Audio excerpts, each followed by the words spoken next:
statement. I'm trying to lay it out specifically. Oh, my gosh. This is Juan, what's gotten into you? I just think it's whataboutism, run rampant. Go right ahead. I take offense to that. Okay. Go ahead, Emily. Thanks, Emily. So here's how I think about that. There is a bill right now in Congress being pushed through bilaterally that will take out from the salary expenditures that taxpayers pay in terms of paying that harassment thing. So that will be changed. I do think that it's a little bit of a shell game. I want to point out, if I can, though, that everyone is talking about the specific intent associated with it. And I just want to make sure that viewers understand that, yes, that's what separates a civil from a criminal campaign finance violation charge. But most importantly to me is that Flynn situation. I think it's a hideous abuse of power to treat any of those kinds of conversations casually, and that we can never overestimate the amount of weight that the government brings with it every time they just sit down and ask, hey, how are you? And so for Comey then to blame it on a disorganized administration, and so I thought I'd send a couple guys over, I think is a horrible abuse of power, 100%. And regardless what happens with the judge reviewing the Flynn documents, and regardless of what he should have known, there is no way that when someone sits down and says, hey, I have a couple questions for you, but, oh, if you want, I can grab a warrant and go through the DOJ, or we can just sit, if you think that you will not acquiesce to that, it's not the same thing. Well, Juan does not want to talk about the Flynn case. Juan wants to talk about Michael Cohen. Wait. To her point. Oh, go ahead. Yeah. To her point. I actually really hated how Comey told the story. He acted like a celebrity on The Tonight Show. Do we have that tape? I don't know. Do you want to play some Comey tape about how he sent the agents in? Let's roll it and then react. Something I probably wouldn't have done or maybe gotten away with in a more organized investigation, a more organized administration, in the George W. Bush administration, for example, or the Obama administration. So if the FBI wanted to send agents into the White House itself to interview a senior official, you would work through the White House counsel, and there'd be discussions and approvals and who would be there. And I thought, it's early enough, let's just send a couple guys over. And so they laughed. Yeah. They laughed. Yeah. It just felt like he was playing with somebody's life, but it was funny and clever. Hey, you know, they're kind of disorganized. We could send some people over there. That's kind of scummy. He said, you know, we got away with it. That's the line. And that's why people laughed, because they thought, ha, he's a funny dude for that. All right, Juan. Michael Cohen, let's go back to the top. Anything you'd like to say about the former president's lawyer talking to ABC? Well, I think one thing is clear. It's not, as the president wants to pose it, you know, he said, me versus Cohen, and who are you going to believe, because Cohen has been proven to be a liar and he's going to jail. You've also got the National Enquirer head now saying the same thing. You have the Wall Street Journal saying, in fact, Trump was in the room for many of these discussions. And so it becomes like the weight of evidence is all on the side of Michael Cohen. And in response to what Greg just said, oh, my gosh, you think about Flynn. He lied to the chief of staff. He lied to the vice president. He lied to the press repeatedly. This is all before the FBI gets involved. He was lying about his contacts with the Russians. That doesn't excuse we don't know why procedural he's deviation. doing it. I mean, that's the whole reason that criminal cases are tossed out, because of the chain of evidence being slightly tarnished. We as a republic support procedure and process. And sure, but there's no tarnish here. He, in fact, then lied to the FBI, and it's been pointed out, he was head of the National Security Agency. He was the National Security Advisor. He was a 32-year veteran of our military.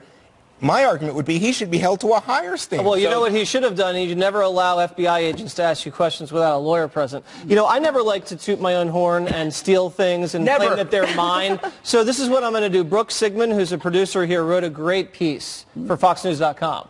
Never heard of Fox? Great, great resource. Yeah. False statement charges abound in Mueller probe in contrast to Hillary Clinton case. And it lays out, I think, 5 people in this Trump orbit have been charged with making false statements. Tons of people lied to the FBI in the Hillary case. One person said that lying his ASS off. Can you believe I almost said that? And they were never prosecuted for making false statements. There just seems like there's a little bit of a double standard. Right now I can hear Shep throwing something at the TV. Well, there's a point to be made there, right? Because the Democrats hate Comey as well as the Republicans hate Comey, right? Like, but it's interesting for him to go to the 90-second why, and they're like, oh, well, we can forgive him.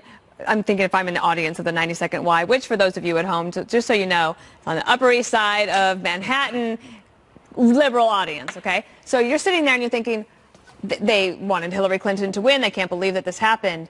But they blamed Comey for that. But they'll go and they'll pay money to sit and buy his book and listen to his spiel because they actually hate Trump worse than they hate Comey. Can't we all just agree, Juan, that we both hate Comey and just get it through? I don't think Comey is the topic here, but it was the second topic. But you want to talk about Comey, you want to talk about Clinton, you want to talk about people who testified in the case that's been long settled. So this is whataboutism run wild. Here's what I've learned.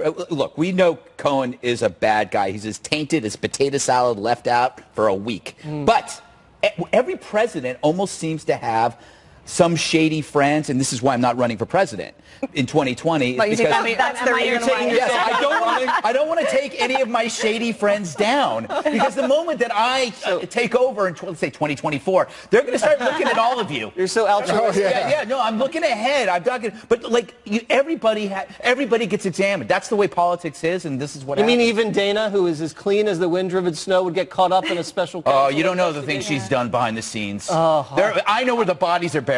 That's why I never ran for office. Yes. Oh, that's the reason. Can I just say one thing that would be, if you are watching this thing about Michael Cohen, if he's already giving interviews to the media, like he did this morning, that probably means, and you can check me on this, Emily, that he doesn't have a lot more to say to either the special counsel or to the SDNY. I agree, and I was actually going to say to you that maybe a PR standpoint would be a different piece of advice than as an attorney, but I have been to multiple sentencings, and I have never in my life seen a more dramatic or frankly pathetic kind of exposition of woe is me and this is why I did it, and lamenting before the judge. I have never seen such a lack of personal responsibility and a vertebrae. With Stephanopoulos and the judge, or just before the judge? The judge, and then going into the ABC interview, which I would never have advised him to do that. Something changed, Emily, which is I think that the president, according to Cohen, went after his family, said, hey, look at his wife, look at his father-in-law. Look at where the money is. And I think Cohen then was like, well, you know what? I was covering for your dirty deeds, but no more, buddy. And so I think he's punching back in Trumpian style. All right, Emily, we got to go, but well said.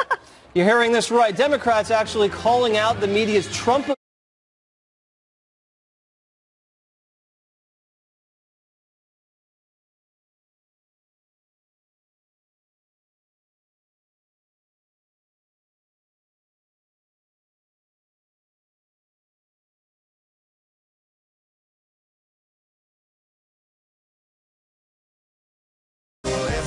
Top Democrats calling out the media and their own party. Yes, you heard me correctly. First, Nancy Pelosi is urging the press to stop the round-the-clock coverage of President Trump. Watch. I wish that the press would spend a lot more time on what we need to do here to meet the needs of the American people instead of morning, noon, and night allegations against the president. I think you'd have more viewers or readers if people address concerns that people have rather than just this ongoing coverage of what's current with the president from one day to the next. And outgoing Missouri Senator Claire McCaskill is telling Democrats to stop focusing so much on gender politics. I think one of the mistakes that we make as a party is spending too much time talking about the gender thing. You know, we are a party of all kinds of people. And, you know, white men, white working class men have traditionally been a huge part of our party. We have lost a lot of them. And one of those reasons is we've had a tendency to talk maybe too much about gender. I'm going to see, Greg, do you want? Well, I always agree. I always feel that identity politics is a divisive thing. Republicans aren't announcing, hey, we're the party of men, join us. Dems, however, do have some noted voices like Gillibrand saying, you know, we're the party of women. And I do think that even women get put off by it because I think it's patronizing. Who cares? Anyway, you know you're heading down a wrong path when even Pelosi says don't go there. I mean, she's actually, in a weird way, defending Trump. She's trying to give the media an idiot intervention because they've been idiotized by their distaste for Trump. But I'm wondering why she's doing it now, and it's interesting to me. I love her coat. Do you think it's because of what what Jesse brought up, that she knows that she knows a lot of people in D.C. who are guilty of the same thing, and payoffs for sexual harassment paid for by us, the taxpayer. Do you think that she knows that this is just going to go down a really bad path? I think that she. I think it's that she has been saying these types of things, but because she wasn't a leader, right? She had no power. No one listened to her, and now people are actually listening to her. Yeah, I think she wants to start off on health care. And the media wants to start off on scandal. And impeachment. And impeachment. And she's like a terrible TV executive. She's like, hey, guys in the media, don't cover the Trump scandals. Cover health care policy. I mean, come on, Nancy. Like, what are you thinking? Of course they're going to do that. I think, they won on health care, and she wants it to be covered. It's probably how Mitch McConnell thinks. Mitch is like, we're confirming judges, tax cuts, we're doing this on trade, and you guys are just covering the Trump Tower meeting. Can I get a little credit here? I understand that now with Claire McCaskill, it's funny being a red state Democrat. It's kind of like riding a bull. You're only going to be on for like 1 term, maybe 2 terms. 8 seconds. And the only reason you got there is either someone died, there's a major scandal, or like they nominated some guy, or appointed by the governor, or like some guy likes to date teenage girls. Like that's the only reason you're there. So just hold on tight, and then when they're gone, they're out of Congress, they're out of the Senate, they go, hey, Democrats, there's a whole country out there, and trust me, you can't play the gender card all the time. Why aren't you on special report? That's what I asked Brett the other day. Pure genius. I thought it was Go ahead, sharp. No, it's to the bone. Yeah. Well, I think that was an interesting comment by Pelosi, and I think you guys are right. I think she wants people to cover real issues because I think that's what she wants the Democrats to be on and ahead of the 2020 race, and people won't be able to say it's just about the Democrats' scandal, investigate Trump. But, I was thinking about this, and one thing that strikes me, I just want to mention quickly, is the end of the Weekly Standard. Because here you have a conservative magazine who's actually doing reporting and could be critical of Trump, and they get pushed out of business. They lose subscribers. Same thing happened to National Review after they were critical. And so now you get a situation I don't think where... that's why. Well, I do, but I think... I know why. Okay, but here's my point, that I think that right now in the sort of conservative media bubble, if you are pro-Trump, that's all people want to hear. They just want to affirm Trump is okay. Everything is coming by attacks from the liberal press. That's not what's going on.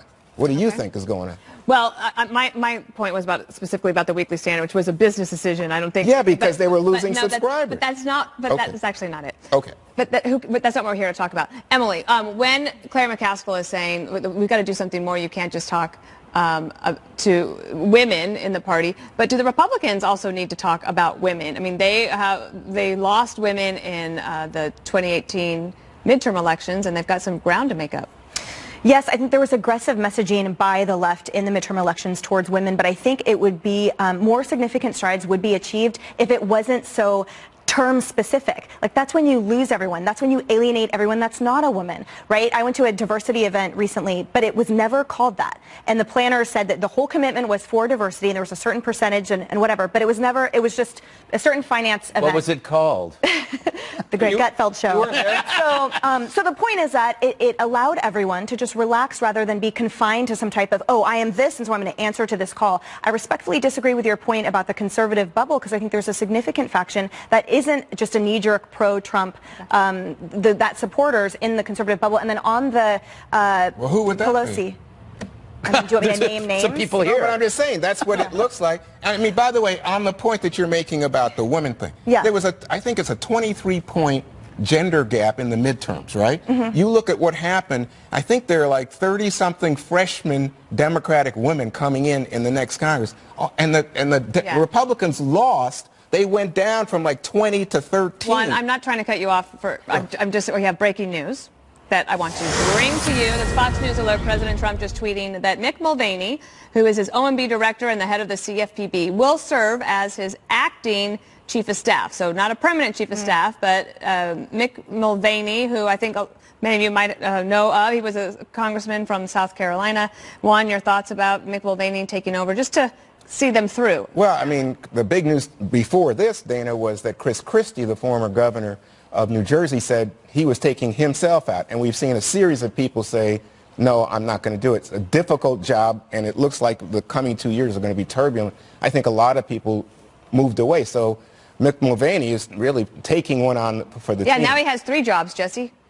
Yeah, I mean, I It's a would lot of not, work. being Trump's chief of staff, my mother recommended I not do that. So now, like Christie, I will be taking myself out of consideration for that. Good job, role. Jesse. Like I said before, I think it's all about personal chemistry with the president. And it looks like They have a Mick good has a relationship. nice relationship, and he could steer the course in the next, I don't know how long it's going to take to get a permanent one, maybe 2 weeks, a month. But I don't think that a lot of the people's names that were being bandied about, like Chris Christie and David Bossie, were actually in serious consideration. And now the president gets to go into the weekend with a little bit of news that that story, we're going to take it off the page for the first. Yeah, I guess I'm not interested in staffing changes as much as I guess I'm supposed to be. I just see people go in and go It's a little bit out. of a Washington parlor game. Exactly. I really don't get. And I'm watching not people I won't mention, Santorum, claiming that they were up and then they're not up. It's just like floating their names. Floating their names. I mean, come on. Come on. Emily? Just to point out for viewers that the limit on acting on the role of an acting position, there's limits to that. But when the fact that the president appointed him or nominated him or whatever, that. But in the chief of staff role, you could be acting for a long time. Exactly, and so that's it. It makes it indefinite. So it could be, like you said, it could be a week and a month. It could be clearly, or it could be longer than that. Is that him after he found out he was chief of staff? That's a live shot, actually. But he had said He's impersonating Pence. Mick Mulvaney had said that he was not interested in that position, that he likes the jobs that he has, or would even consider a cabinet position. But the chief of staff role is a good one. I think he'd make a good chief of staff, and maybe he'll get in there and decide that it's pretty good. You're the gatekeeper for the president. The most interesting possibility had been Jared Kushner, that if he had brought in Jared, because remember, what happened was that the previous chief of staff was said to be on the outs with Jared and Ivanka. But now, I don't know what Mulvaney's relationship is. Well, he's a very smart guy, and I think he's well liked. And also, they're headed into budget season, so it's a good time to have the president's here. Okay, is Mika Brzezinski's attack on Mike Pompeo, our Secretary of State?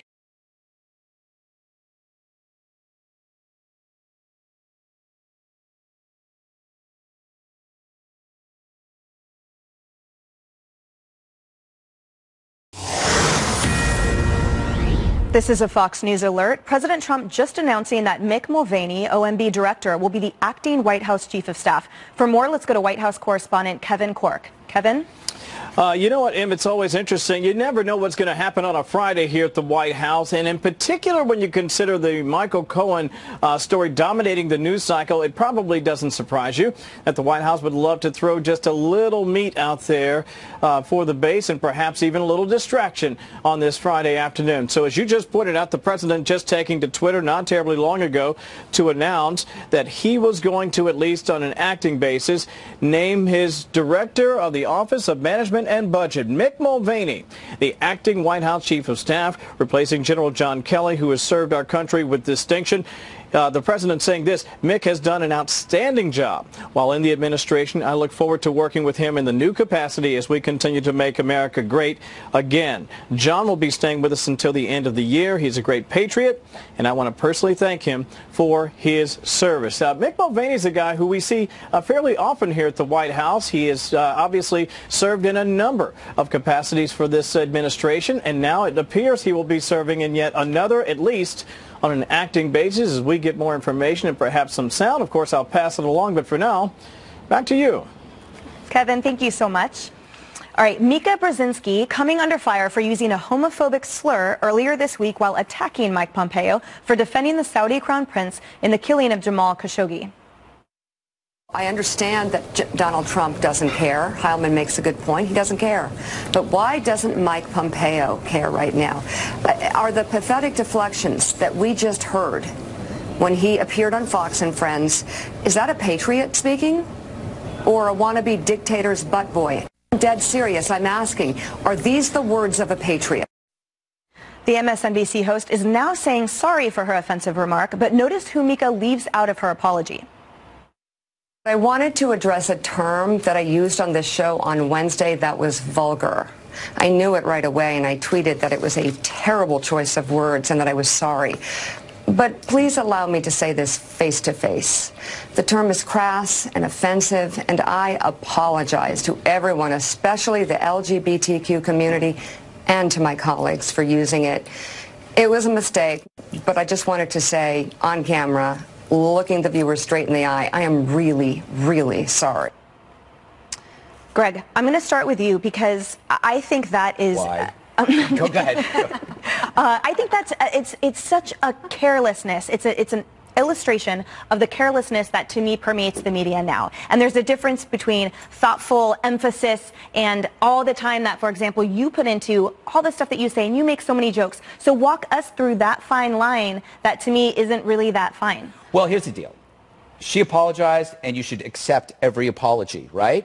And I say this knowing in my head that if I said that, they would never do the same for me. So I think on the show, I forgave, I accept apologies. Joy Behar, Joy Reid, even Kathy Griffin, Sam Cedar. Do you remember when he got canned from MSNBC? Yeah. I defended him. He got his job back. You're welcome, Sam. Anyway, but if I slip up, I would be gone. So the thing is, we should always be the better person, and we should always accept the apology. And I actually believe, I disagree a little with you. I think that doing live television is kind of a high wire act, especially when you get emotional. And she is very, very, very emotional about Trump, right? So Trump has changed a lot of people. And so they get emotional and they say things. And then meanwhile, you have an entire gawker industry, a generic term, gawker, that are there just waiting for you. Right? These media blogs waiting for you to screw up. And if anybody at Fox News screws up, God help you, because they don't want your apology. They'll come after you. They'll boycott you. They'll do whatever they can. Meanwhile, all of us here will say, we accept your apology because we're good people. Dana, what is MSNBC's role here, PR-wise? What's their... Well, I'm sure as soon as they heard it, well, maybe, I don't know. I would imagine, she says that as soon as she heard it, she knew that it was wrong or she was going to have to make an apology. And when you're on live TV and you're trying to be,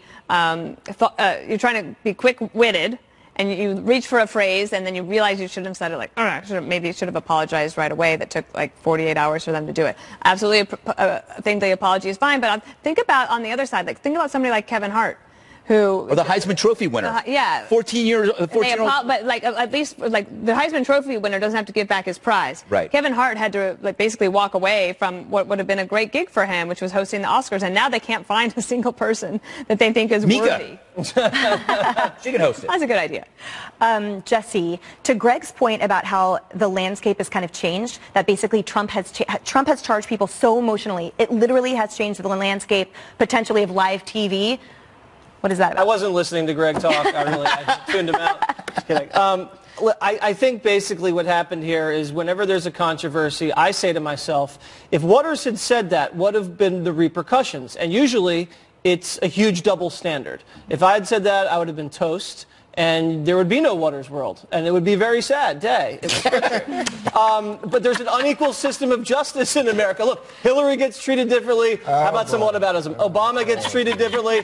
Trump gets treated differently. But even in the court system, rich people get treated differently. Poor people get treated differently. So when there's a scandal or a comment, you think, oh, Joy Reid got away with it. The woman from CNN, Caitlin Collins, said some stuff in the past. She got away with it. I think, who's the guy that hosts the late night show? Stephen Colbert got away with that vulgar. Jim Jeffries. If you look up Jim Jeffries' past, he's got a show on Comedy Central. Yeah, and think about Bill Maher, who's white, said the N-word on television, and he's fine. And you know who got in more trouble? Ben Sasse, the Republican, for not denouncing him strongly enough in the moment. Totally. So it really depends on a few things. Look at Roseanne. Yeah, Roseanne, another situation. Who you are, if you're a member of that PC inner circle club, who you're attacking, if it's a Republican, it's okay, and the kind of the language that you use. And there's a big double standard. Juan, do you agree? I have say yes, I have a different view here, because what I think is interesting about this situation with Micah, Jesse, is that Micah, whatever, as you said, potato. But Are you calling her a potato? It's a good thing I didn't say starch. It's a good thing I didn't say tomato. But I think what's interesting is here that you have people on the left who are upset with her, and I think that's why, to your point, the apology didn't go to Mike Pompeo. It went to the LGBTQ community or whatever, because they're the ones that said, hey, and you even heard this from President Trump's ambassador to Germany, our former colleague, who said that when you sexualize gay sex, it's offensive. It demeans them. And I think that's who was upset, and I think that's why she had to do that, because the advertisers and the network are sensitive to that community. That's their community. That's their viewers. Yeah. We saw this recently. A young black man made a speech about Israel in which he used this thing about, sea to shore or whatever, and they said, hey, we can't have you here anymore. People do get punished, but, to me, this is like impulsive language, rude language. To me, it's not good. I think it coarsens the whole notion of how we have exchanges. But I must say, boy, do we know where this has all come from? A guy named Donald Trump. Oh, yeah. All right, on that note, all right. Tis the season for gift giving. 2 new studies to help my fellow Fivers get ready.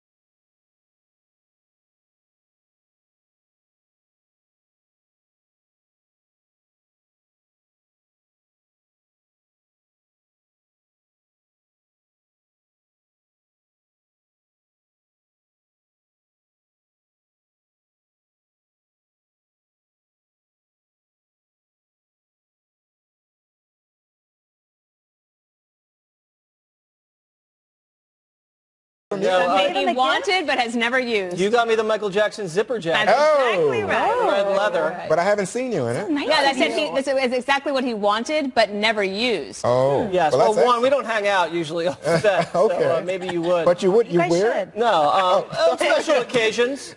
I mean, listen, I prefer cash for Christmas for tax purposes. It's nice and clean. I also don't like sweaters, and here's why. Okay. You don't need sweaters in this world anymore. If you think about it, everything has heat. All indoor heating exists in the 21st century. It's not like the last century where you had to layer, if it's cold outside, you put a parka on. I mean, sweaters are so last century. So, and then for the gift giving, here's what I like to do for gift giving. I listen to people. I pay attention all year. I'm very attentive. I'm not self-centered. So something that they say, I remember until then. And if I don't remember, I get them steakhouse gift cards. And here's why. There's a strategy. When they go out to the steakhouse, I try to arrange it so I'm with them, and then right before we go out, I go, hey, don't you have that gift card? And then they lay it down, I have to pay less. I'm speechless. In the spirit of Christmas. Hideous. So, Emily, have you thought about what to get me? Because the Porsche dealer closes early on Friday. I'll make a call. Yeah. Okay, you guys, so as you can probably predict, I am obsessed with Christmas gifts. I pride myself on being a really good gift giver, so throughout the year I get things. So for example, I got my mom's Christmas gift this summer when we were someplace where there was a certain nativity set that was really cool and interesting and unique, and so I got it for her and I wrapped it. So literally I had a Christmas wrapping gift wrapped in my laundry room in July, and that way... Is your mom watching? Yes, I did, because it's really satisfying to wrap. No, I don't think she's watching that. Whatever. The point is that way the gifts are meaningful and they last longer and people won't forget, because I'm not like, oh, dang, it's Thursday and I have to run out and get something. Steakhouse gift card. Always a crowd pleaser. So, Dana, I think I've heard you say that you've sent signals and hints to Peter, but at the same time, you also said that you and Peter have a deal. We had a no gift pact this year because we have a big trip that we're going on. But then I sent him a link to this backpack purse I wanted, but I sent it in a color that I decided I didn't want anymore, and then I didn't know how to tell him. But then so I broke the gift pact rule, and I might have gotten this other bag, and then he sent me a note that said, what bag are you talking about? So then maybe I didn't actually break the pact. Anyway, I stress a little bit, but I tried to do this year. When I went to Spain, I bought a few things, but I still get a little stressed about, and I'm having a capitalism hangover. A lot. I have bought a lot. I think Bernie Sanders has that too. So Greg, on the other hand, for all this stuff, I think the important part's being remembered. Like somebody thought of you at Christmas time. Ugh. Please, don't think of me. Oh, God. All right, let me get through this. There's so much redundancy in this process. I'll give you 3 examples. The wrapping of the gifts. You buy paper and you carefully fold and tape them, and then what do? You rip them off, tear it off, and throw it away. Okay, that's redundant. 2, you spend all year trying to lose the last 10 pounds from the previous holiday, and then right around November you lost the 10 pounds, and then by January You got the 10 pounds back because you ate like a pig. Third thing is maybe you save a few $1,000s over the year, right? You try to do good. And then you have all these presents you got to buy, and then you got to travel, you got to visit people across the country, you got to pay for all this food. All of a sudden, the money, the savings that you had, a couple thousand, out the window. So if you skipped Christmas, if we did Christmas every other year, or once every 4 years, the way the Olympics used to be, when the Olympics were interesting, every 4-year Christmas, right? You will be fitter, you will be wealthier, and the environment will be better, and everyone will be happy. Bah humbug. No, that's not. No, America agrees with me. We agree with you, Greg. Thank you, America. Hey, Merry Christmas, Greg. Merry Christmas. Yeah, Merry Christmas. Merry Christmas, Mr. Grinch. Anyway, don't you go away because Fan Mail Friday up next.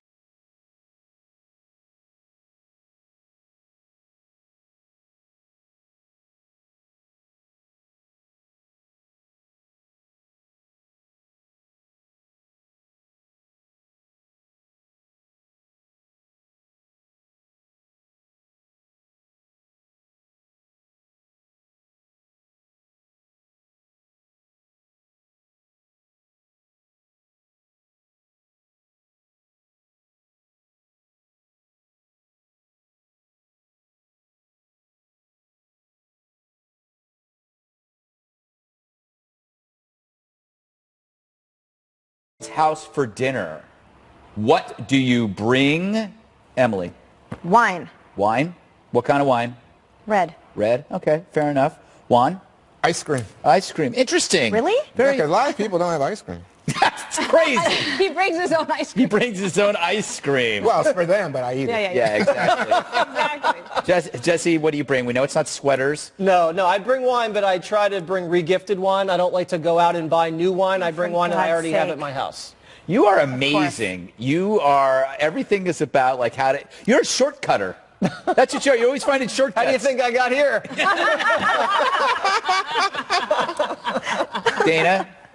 I have to say wine, too, because I'm not a good cook. Yeah. Sometimes I bring chocolates. So this is a really stupid question. See, I don't bring anything, but I take something home. Oh, very good. Yes. Medicine cabinets. People don't know. Oh, Greg, that's a terrible... What? Never to invite you over. I steal their ZQL. We're not listening, Dana. Thank you. Jude P. asks, do you have any odd daily routines that must be done or your day will be off? Jesse. Take my medication. Every morning. It's good for you. The one you stole from the dinner the night before. Exactly. Dana? I'm not superstitious in any way. No, but I mean, there's nothing, so like you... I brush my teeth. Oh, phew, thank God for that. Yeah, my day would be off if you didn't brush your teeth. Yeah. Juan? Oh, well, I pray, but I read the papers in the morning. Oh, if I don't read the papers, the whole thing's off. That's true. There you go. There you go. I feel like I've forgotten to do something all day. What, Emily? Yeah, I mean, I'm the same. I have definitely like a routine, but it's not like I have to turn around 3 times in the lobby before I can leave, or I'm like plagued the rest of the day. Yeah. I say put on pants. The last time I forgot, subway ride was unpleasant. Cold. Should I ask a question? Sure. What is your least favorite thing to do that you can't pay someone else to do? Oh. Juan? I would guess, nobody mops the floor unless, but I have to sometimes if there's a mess. I don't. Hey, when you spill your ice cream. Dana? Yeah, that's right. The least favorite thing to do. Yeah, but you can't pay someone else. I can think of like 7. I can't think of any. I feel like, but I can't say them. Jesse. I mean, I've reached that stage in my life where I can afford to pay anybody pretty much anything. Come on, man. I love the producers are like, the producers are screaming at Jesse. And they're screaming, and we can all hear it in our ears. I feel like you're showing your true colors to America right now. It's Friday. I don't know. America. True Color Friday. If I could get around brushing my teeth, I would. Oh, no. Wait, you would pay somebody I'd else pay to somebody to brush my teeth, yeah. Well, that would be awful. Then I'd look forward to it. I mean, I wish somebody's gotta brush. I know. I wish I could pay somebody to do my cardio. I hate cardio. Yes, do your exercises. You got to do that. Yeah. So you can think of one, Emily? I don't know. All right. Well, good for you. Work stuff. You know what I mean? Like when you're like, I have so much to do. Like I would feel love like to you love work. I kind of love everything. Yeah. You love everything. Who's the king of England again? Prince George or whatever his name is. Who's the old guy? Anyway. Prince Charles? Yeah, Prince Charles. So He's Prince not the Charles. king. Prince Charles gets someone else, like one of his butlers, Yeah. to squeeze that little thing of toothpaste onto his think that's toothbrush. true. I read it. I read it too. I read it. Everything you see in the news is true. Are you okay? No. Didn't take my meds. Thank God for the music.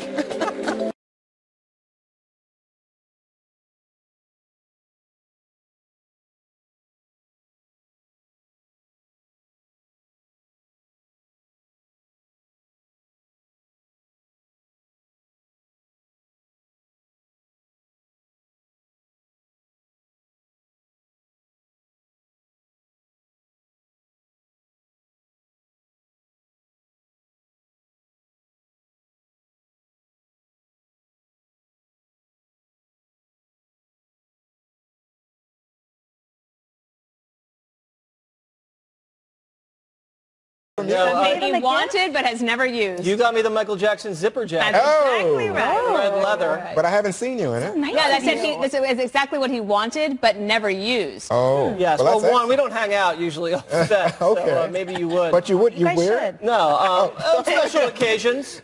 I mean, listen, I prefer cash for Christmas for tax purposes. It's nice and clean. I also don't like sweaters, and here's why. Okay. You don't need sweaters in this world anymore. If you think about it, everything has heat. All indoor heating exists in the 21st century. It's not like the last century where you had to like layer, you know, if it's cold outside, you put a parka on. I mean, sweaters are so last century. So, and then for the gift giving, here's what I like to do for gift giving. I listen to people. I pay attention all year. I'm very attentive. I'm not self-centered. So something that like they say, I remember until then. And if I don't remember, I get them steakhouse gift cards. And here's why. There's a strategy. When they go out to the steakhouse, I try to arrange it so I'm with them. And then right before we go out, I go, hey, don't you have that gift card? And then they lay it down. I have to pay less. I'm In the speechless. spirit of Christmas. Hideous. So, Emily, Ignorant. have you thought about what to get me? Oh. Because the Porsche dealer closes early on Friday. I'll make a call. Yeah. Okay, you guys. So as you can probably predict, I am obsessed with Christmas gifts. I pride myself on being a really good gift giver. So throughout the year, I get things. So for example, I got my mom's Christmas gift this summer when we were someplace where there was a certain nativity set that was really cool and interesting and unique. And so I got it for her and I wrapped it. So literally I had a Christmas wrapping gift wrapped in my laundry room in July. And that way... Is your mom watching? Yes, I did, because it's really satisfying to wrap. No, I don't think she's watching that. Whatever. The point is